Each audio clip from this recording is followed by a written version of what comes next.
Assalamu alaykum, hörmətli Şərq Türkistanlıq qərindaşlar. Şərq Türkistan xəbər agentliğinin xəbərlər proqramısında görüşünüzü qızğın qarşı alırıq. Şərq Türkistan sürgündü hökumətinin Tashqi ishlar və bexatarlik ministri Salih Xudoyor əpəndi 7 avqust günü Yaş Türklər kanalının ziyaretini qəbul qılıb, riyasətçinin Şərq Türkistan haqqında sorğan suallarına cavab verdi. Riyasətçi, biz davamlı G'azadagi irqiy qirg'inchilikni tilga olamiz, chunki bu qirg'inchilik yuraklarimizni par-par qilib yutadi. Ekranlarmi G'azadagi irqiy qirg'inchilikni ko'rsatadi. Ammo bu yerda yana bir irqiy qirg'inchilik mavjud. U bo'lsa, Xitoylar yurgizayotgan Uyg'ur irqiy qirg'inchiligi. Biz hozir ekranimizga Sharq Turkiston surgundi hukumatining tashqi ishlar va bexatarlik ministri Salih Xudoyorni suhbat o'tkazishga taklif qildik. Yaxshimisiz, Salih? Amerikada yashaysiz, shundaqmi? Men Sharq Turkiston surgundi hukumati haqida va Sharq Turkiston haqida ba'zi savollarni so'ramoqchiman. Chunki bakli qiziqaman. U yerda farqli qandaq ishlar, usullar bor. Bilmaganlar uchun shuni oydinlashtirib o'taylik. Tunji qatimda, tunji zaminda Uyg'urlar kim deb so'rganda, Tashqi ishlar va bexatarlik ministrimiz Salih Xudoyor apandi javob berib mundaq dedi: "Rahmat, men Washingtonda yashayman. Uyg'urlar necha ming yillardan beri O'rta Osiyoda yashab kelayotgan, Turklarning ana makoni bo'lgan Sharq Turkistonni asos qilib yashagan etnik turk xalqi. Amaliyotda Uyg'urlar turk madaniyatining bo'shigi. Sharq Turkiston tarixda mustaqil davlat. 19-asrning oxirida Manchuchiya imperiyasi Sharq Turkistonni bo'ysundirib, yangi yer ma'nosida keladigan Xinjiang degan nom bilan atab o'ziga qo'shib olgan. 20-asrda ikki qatim, ya'ni 1933-yili Sovet Ittifoqi aralashishidan ilgari va 1944-yili yana bir qatim mustaqil Sharq Turkiston Cumhuriyatini qurgan. 1949-yilgacha mavjudligini davomlashtirgan va 1949-yili Xitoy ishg'ol qilib olgandan boshlab ishg'oliyat ostida deb javob berdi. Riyosatchi, mening familiyam Amerikada Uyg'ur deb talaffuz qilinadi. Amaliyotda turk usulida to'g'ri talaffuz qilinishi Uyg'ur. Balki Amerika axborotlarida Uyg'ur, Xitoydagi Uyg'ur xalqi deb anglagansiz. Amaliyotda Uyg'ur degan gap. Men etnik Uyg'ur emas. Familiyamning Uyg'ur bo'lishining sababi 1923-yili Turkiyada Osmanlı imperatorligidan zamonaviy Turkiya Cumhuriyatiga almashganda har kim familiyasini tanladi. Uyg'urlar Sharq Turkistondagi turk madaniyatining bo'shigi bo'lganlikdan mening ota-onam Uyg'ur degan nomni familiya qilib tanlagan ekan. Chunki Uyg'urlar tunji qatim til yoziqni barliqqa keltirgan. Xitoy imperatorligi va Mo'ng'ul imperatorligi bu tilni qo'llangan. Boy, go'zal bir kultur, cho'nqur ta'lim-tarbiya qimmatiga ega. U Xitoy tarafidan qo'lga keltirildi. Bir mezgil shundoq edi. Biz olgan narsa ekanligini ifodalab, mustamlika ismining o'zining nusxasiga erishganimizda qandoq bo'ladi? Turk xalqi mustaqillik talab qiladi. Xitoy albatta mustaqillik berishni xohlamaydi. Keyincha ishlar texnik nacharlashib ketdi. Texnik nacharlashib ketishdan burun siz 7 yosh vaqtingizda Xitoyning zulmi tufaylidan Amerikaga ko'chdingiz. U zamonlarda qandoq besimning ostida qolgan edingiz deb so'rganida Salih Xudoyor apandi Xitoy Sharq Turkistonni besib olib, mustamlika va assimilyatsiya harakatini yurgizgandan keyin Sovet Ittifoqi parchalanib, O'rta Osiyodagi turkiy xalqlar mustaqillikka erishgandan keyin xalqimizning mustaqillikka erishish uchun bir umid ato qilindi. Xitoy va Sharq Turkistondan olgan joylarda bizning ijtimoiy va siyosiy faoliyatchilarimiz maydonga keldi. Xitoy bundan qo'rqdi. Natijada biz navbatda shohid bo'layotgan irqiy qirg'inchilikning ostida yotgan qattiq harakatlarni elib bordi. Shuning bilan bir vaqtda 10 million Sharq Turkiston xalqini tutqun qilib qamadi. Diniy e'tiqodini, kulturini chekladi. Xitoy hokimiyatining assimilyatsiya qilishiga qarshilik ko'rsatganlarni bo'lgunchi va etnik millatchi unsur deb qalpoq kiydirdi. Bu 2011-yildan burungi ishlar. Xitoy dunyoning terrorizm bilan kurash qilish fursatidan foydalandi. Dadam 1995-yili chet elga qochib chiqqan. 1998-yili Amerikaga siyosiy panohlik tilab o'rinlashdi. Biz barliq oila a'zolari 2000-yili Amerikada jam bo'ldik deb javob berdi. Muxbir jazo lagerlari va u yerda nima ishlarning bo'layotganligi haqida so'zlab bergan bo'lsangiz deganida Tashqi ishlar va bexatarlik ministrimiz Salih Xudoyor apandi Xitoy hokimiyati jazo lagerlariga mablag' solishni 2012 va 2014-yildan boshlab boshlagan. Google xaritasi va sun'iy hamrohdan tortilgan rasmlarni analiz qilganda bu yakunni chiqarg'ili bo'ladi. Shu chog'larda lagerlarni qurish uchun yerlarni aniqlab tayyorlagan. Atalmış terrorizmga qarshi xalq urushi boshlatdi. Ya'ni irqiy qirg'inchilik jinoyatini terrorizmga qarshi xalq urushi deb yo'gidi. Eng oldi bilan 15 yoshdan 45 yoshgacha bo'lgan erlarni tutqun qildi.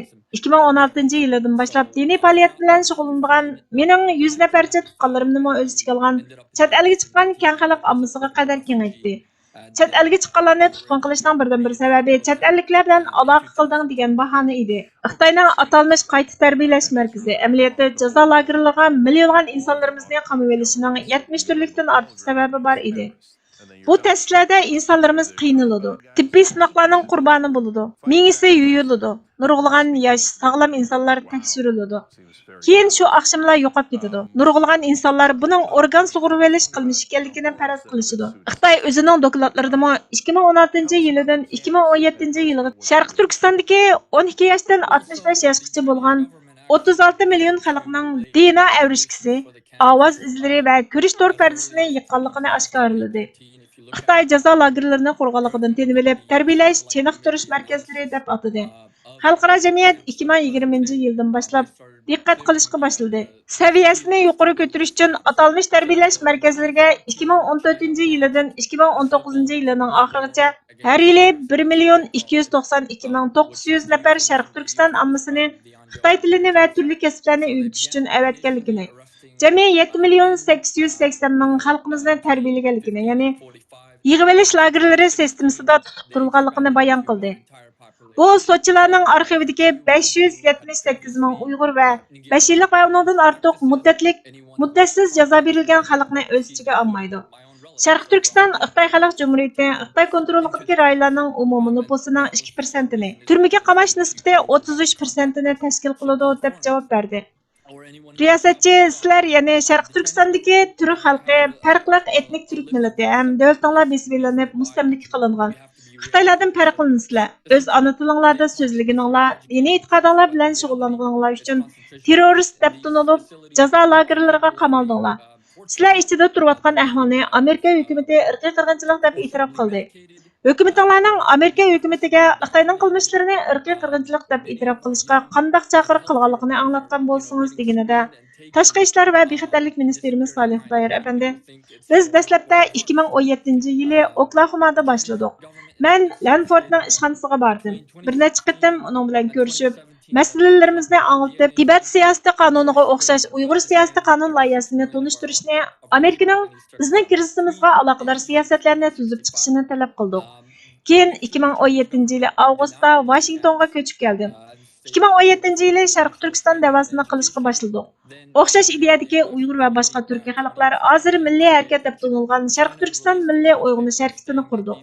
Sharq Turkistondagi Xitoy sodir qilayotgan vahshiyliklarni tunib e'tirof qilish, irqiy qirg'inchilik jinoyati bilan shug'ullanayotgan shaxs va o'rinlarni jazolash, irqiy qirg'inchiliklarning tub yildizi bo'lgan Sharq Turkistonning Xitoy tarafidan ishg'ol qilinib, mustamlikaga aylantirilishidan iborat masalani hal qilishni, tashqi o'z taqdirini o'zi belgilash, mustaqillikqa erishish huquqini qo'g'dashni tashabbus qildik.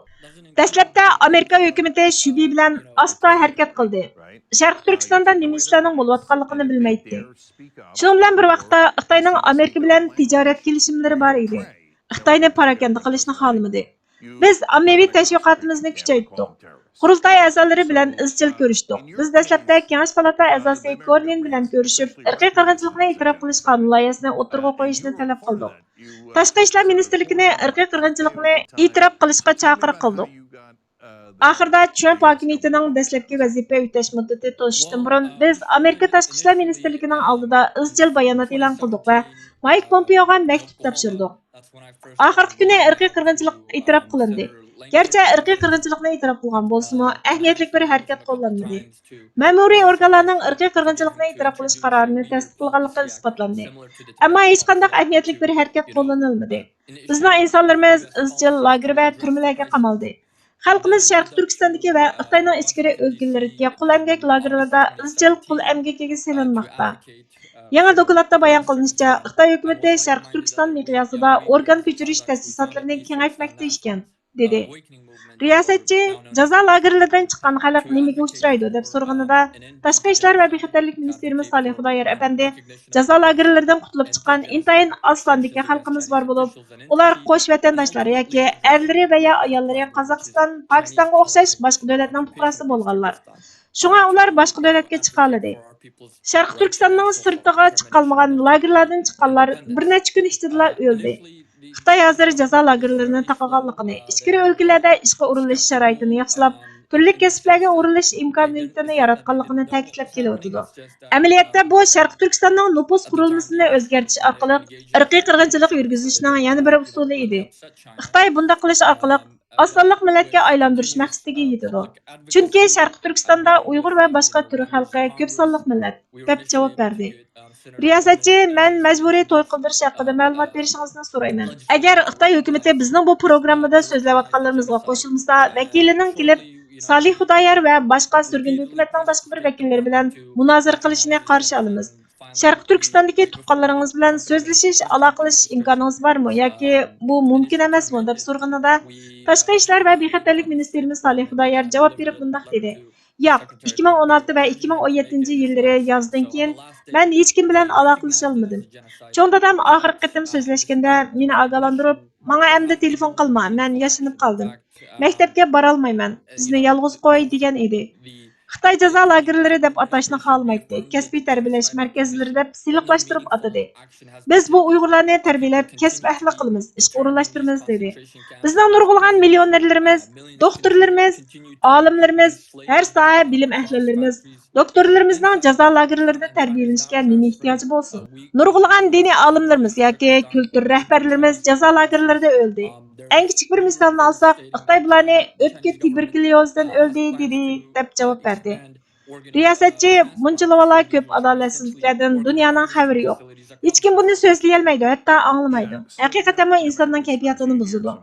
Sharq Turkiston surgunda hukumati haqida ma'lumot bergan bo'lsangiz, hukumat qanday shakllangan deb so'rganida Tashqi ishlar va bexatarlik ministerimiz Salih Xudoyar apandi javob berib, Sharq Turkiston surgunda hukumati 2004-yili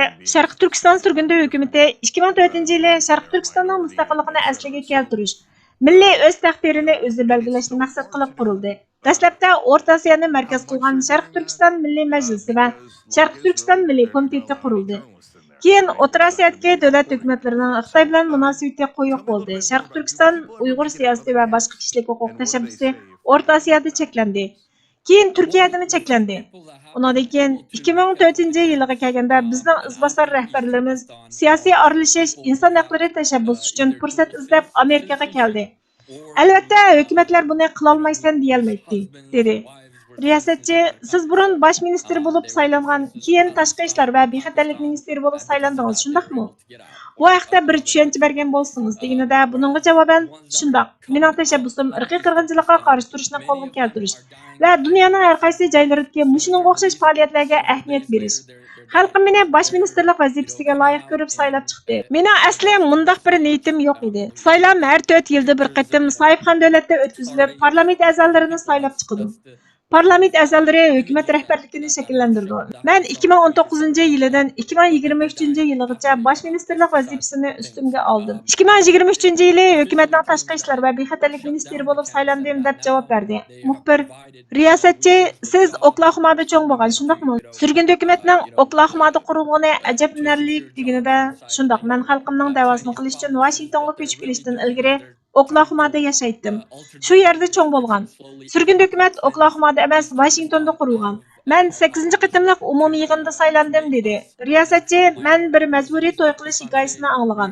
Bir Uyg'ur ayol, ya'ni turk ayol, ya'ni Uyg'ur er bilan to'y qiladi ekan. Er lagerga kirib ketgandan keyin Xitoy bilan to'y qilishga majbur bo'ladi ekan. Xitoy er bolaga Uyg'urcha so'zlashga ruxsat qilmaydi ekan. Bola o'zini tamoman Xitoynikin deb qoladi ekan. O'zining o'tmishdagi Uyg'ur turk holatini unutadi ekan. Bu rostmi? Bu g'ayri ahvolni bir anglatgan bo'lsangiz deb so'rganida, u haqiqatanmi to'g'ri? Ta'limimizga qarshi Xitoy davomli yurgizayotgan irqiy qirg'inchilik qilmishida 2 milliondan ortiq Xitoy ma'muriy xodimlarini Uyg'urlarning uylariga qo'shmoq tuqqan qilib o'rinlashtirdi. Nurg'ulg'an uylardagi erlar uylaridan elingan. Siz bu ahvollarni rasmlardan va sinlardan ko'rgan bo'lishingiz mumkin. Xitoy ma'murlar ayollar bilan bir yotqanda yotdi. Xitoy ichkiridagi erlarni yangi territoriya degan ma'noda keladigan atalmish Shinjongga elib kelishda ularga xizmat va etnik turk ayol bilan ta'minlaydiganligini aytgan. Bularning hammasi rost. Amaliyotda bu davlat qo'lgan keng ko'lamdagi bosqinchilikdan iborat. Xitoylarga to'y qilishga majburlashmi davlat qo'llagan keng ko'lamdagi bosqinchilikdan iborat. Oilalarni parchalab, bolalarni oilasi, kulturi, kimligi, tilidan ayirib etdi.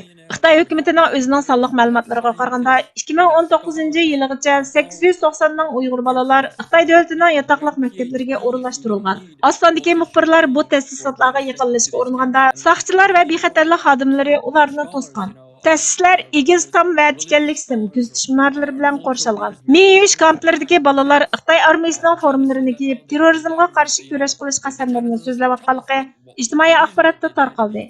Ma'lumki, ular o'z xalqining dushmaniga aylandi. Bizning yolg'iz kimligimizla yo'qotilib qolmay, kelgusimizmi qo'limizdan elindi dedi. Riyosatchi, demak, Xitoyning bu qirg'inchilikni yurgizishdagi maqsadi sizlarning kimliginglarni tamoman amaldan qoldirish. İnsanlarga o'zining kim ekanligini unuttirish, ularga o'zlarini Xitoy deb his qildirish, kishini ajablantiradigan bir ish. Xaritadan bir kimlikni pak-pakiz o'chirish, yer sharidan sizlarni pak-pakiz yo'qotish. İnsanlarga o'zining kim ekanligini unuttirish, ularga o'zlarini Xitoy deb his qildirish. Haqiqatan bu kishining ishongisi kelmaydi. Deganida Salih Xudoyor apandi yolg'iz bizning kimligimizni emas, balki bizning vujudimizni ham yo'qotishni maqsad qiladi. 300 mingdan ortiq ayollarimizni tug'mas qilib yetishning sababi bu. Xitoy hukumati o'zining dokladida 1989-yildan 2009-yilgacha 3 million 700 ming bolaning qonunsiz tug'ilishini chekladik degan. 2009-yildan boshlab irqiy qirg'inchilik kuchayganda nurg'ulg'an bolalarning tug'ilishi cheklandi. Nurg'ulg'an insonlarimiz qiynash, organlarini sug'urib olish yo'li bilan o'ldirildi. Yoshlarimiz qul amgikiga silindi, bolalarimiz elindi, ayollarimiz bosqinchilikqa uchirdi. Xitoy bizni yo'qotishga urinmoqda. Oldimizgi necha 10 yilda, balki 50 yilgacha biz o'zimizning davlatida osonlik millatga aylanib qolamiz dedi. Riyosatchi haqiqatan bu vahshiy. Eng oxirgi savolim bu vahshiyliklarga qarshi Xitoyga qarshi nimalarni qilish kerak deb so'rganida Tashqi ishlar va bexatarlik ministerimiz Salih Xudoyor apandi eng oldi bilan bularni bilish, Uyg'ur siyosiy qonunini ma'qullashga parlament a'zolarini undash, ma'qullikdan o'tkazishga tegishli bir necha qonun loyihasi bor. Texnicha ma'qullanmadi. Bu bir kulgilik ahvol. Uyg'ur harakatining chempioni deb tanilgan Tashqi ishlar ministri Marko Rubio kengashda, lekin timtas. Prezident Trump Xitoydan bizarligini aytib tursa-mu, yana xalqaro kelishimnomalarni imzolayotdi. Uyg'urlar izchil turmalarda, jazo lagerlarida, qul emgak lagerlarida deb javob berdi. Xitoyning raqamli kengashi va nazorat qilishi G'arbning bexatarlik andisini texmi kuchaytirdi ekan. Piora xabar torining 8 avgust kunidagi xabarda mundaq deyildi. Aloqa torining va iqtisodning bexatar qusursiz yuritilishini kafolatlikka ega qilish uchun Xitoyning odatdagi fuqarolari tarafidan bayqalmagan dengiz osti tok yo'lini o'z ichiga olgan yer shariy telegraf bozorining kontrolligini egallab olishiga to'sqinlik bo'lish doimqidan texmi zarur. Bu so'z Sharq Turkiston surgundi hukumatining tashqi ishlar va bexatarlik ministri Salih Xudoyorning so'zi. U davomlashtirib mundaq dedi. Shundoq, Amerika va uning ittifoqdoshlari konkret tadbir qo'llanib, kuch chiqarib, Xitoyning telegraf va texnika sohasida dunyoviy yetakchi o'ringa erishishning oldini olishi lozim. Xitoy bizning yurtimiz Sharq Turkistonni o'z ichiga olgan qumliqlarda sun'iy idrokni taraqqiy qildirmoqda. Buning sababi Nvidia'ga o'xshash g'arb elektronlik o'zaklarini ishlab chiqaruvchining g'arb dunyosida ishlatilishi kerak bo'lgan o'zaklarining Amerika hukumatining Xitoyning davomli setib olib ishlatilishiga yo'l qo'yganligidan bo'lgan. Beijingga bo'lgan bu ishonchsizlikning orqasidagi qo'rqish diktator Xitoy hokimiyatining ideologik, siyosiy va iqtisodiy raqiblari bilan kurash qilish uchun texnika sohasiga besim qilishini qo'llanishdir.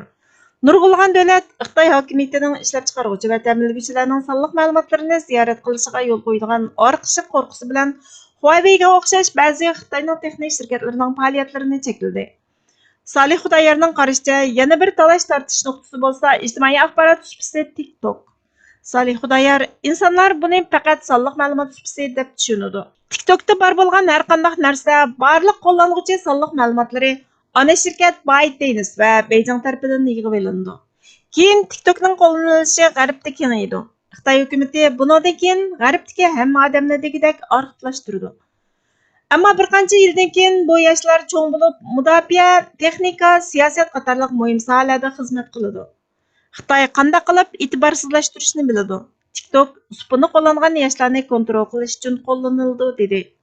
u yana Amerika Cumhuriyetçiler Partiyasining, ayni vaqtdagi demokratlarning prezidenti Jo Baydenning Baydenning Amerikadagi harakatini to'xtatmoqchi bo'lganligini, Trump hokimiyatga chiqqandan buyon bu harakatning kechiktirilganligini, 10 necha yillardan beri Amerika bilan Xitoydan iborat yadro qurollariga ega ikki cho'ng kuch orasida urushning chiqishidan andish qilinayotgan bo'lsa-mu, amaliyotda urushning allburun boshlanganligini, faqat buning yoshirin iqtisodiy to'qinish ekanligini, undaqda ikkilanmasdan davlat ichidagi telegraf va texnika shirkatlarining hatto ziyon tortgan taqdirdami Xitoyga qarshi qo'rg'on barpo qilish kerakligini aytib, uchur har qanday to'qinishning musofasini o'zgartiradi.